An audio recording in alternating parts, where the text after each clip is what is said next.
All right, we're going to talk about 5.4 and 5.5 different linear forms. Okay, so you've already had slope-intercept form, which is pretty much the exact same thing as direct variation, except now you have a y-intercept. That thing is sliding up and down on the y-axis. So let's look at a couple different forms that we kind of look at here when we're talking about graphing lines, right, or lines in the coordinate plane. So 5.4 is point-slope form. We'll start there.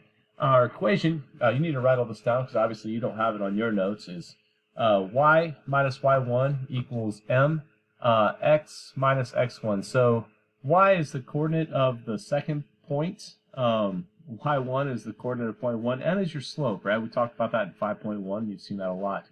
X is your coordinate of the second point. X is the coordinate of point 1. So, for example, if I were to have a point, right? Really, the beauty of point slope form is it's very straightforward. There's a point and then there's a slope. So let me just give you a point here. Right, I'll give you an easy one to start off with, like 6, 7, and I'll give you a slope, or I'll just give you a fraction of negative 1/4. Who cares? All right, so if I were to put this together, I'm literally just putting these numbers in here, right? So y minus y1, well, this is our first x value. This is our first y value. I've got it backwards there. I'll just write it weird, y1. All right, so y minus y1 is literally going to be y minus 7, right, equals our slope, negative 1/4, times the quantity, x minus 6. So I'm going to do the same thing, except now I'm going to give you, like, what happens if you have, like, a negative numbers in here, like negative 4, and then negative, 2/3, okay? I'll throw a fraction there just to make it confusing. So I'm going to do the same thing.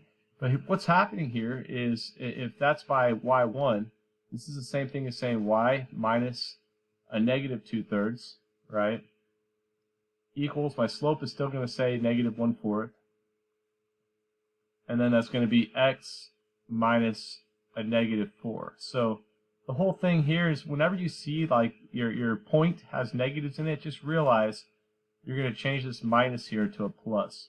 So y plus 2/3 equals negative 1/4 x plus 4, because just like in your notes from 1.5, none of that goes away. It's still around, by the way. We have to attend to precision with our minus. If we subtract a negative, it's the same thing as adding a positive. Still the same thing, okay? Moving on, so a line passes through negative 3, 6. There's a negative there, so be aware of that. It has a slope of negative 5. So we have our point, right, because we're talking about point-slope form, is the ordered pair negative 3, 6.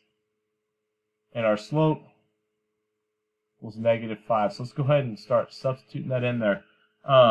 Just like when I did slope, I like to have that equation there. Just it's nice to see that. So practice writing this out. Just like here, make sure you pause. You may have to pause and go back and write everything down. I'm not moving you on in this chapter until you write everything down. It's really important. If I did it, you should do it too. Okay? So our points, let's do that. So this is going to be y minus, well, our y1 is 6, positive 6, so y minus 6 equals, we have negative 5 times the quantity. Here's our x1, negative 3, right? So this is going to be x minus a negative 3, so I'm going to do a rewrite here. Y minus 6 equals negative 5, quantity x plus 3, right? So whenever you see that negative sign, just realize you're going to have a plus in your point slope. Let's go on to the last one here. So now they just give us, we have points, right? We have points. This gets a little tougher because we don't currently have a slope. What to do?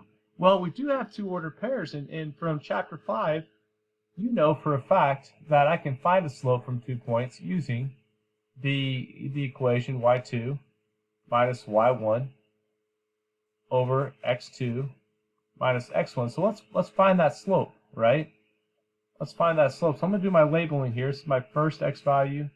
This is my second x value. This is my second y value. This is my first y value. So I'm going to go m equals change in y, right? 4 minus a negative 3 over, right, 1 minus a negative 2. And please, you can use a calculator if you want. I know that 4 minus negative 3 is plus 7. And then 1 minus negative 2 is positive 3. So my slope, right, equals 7/3. Here's where it gets real fun, boys and girls. What point do we pick? Any of them, right? Any of them. I'm going to give you a hint. I'm going to choose this one. Why? Because it doesn't have any negatives in it. And that'll slide very easily into my my equation, my point slope form equation, right? I have a point, I have a slope, right? This is point, slope, point, slope, point, and a slope. Just use one of them. Both of them would be acceptable, right? I'm just going to use this one because it's easier. So I'm going to say y minus, here's y1, here's x1, so y minus 4 equals 7/3.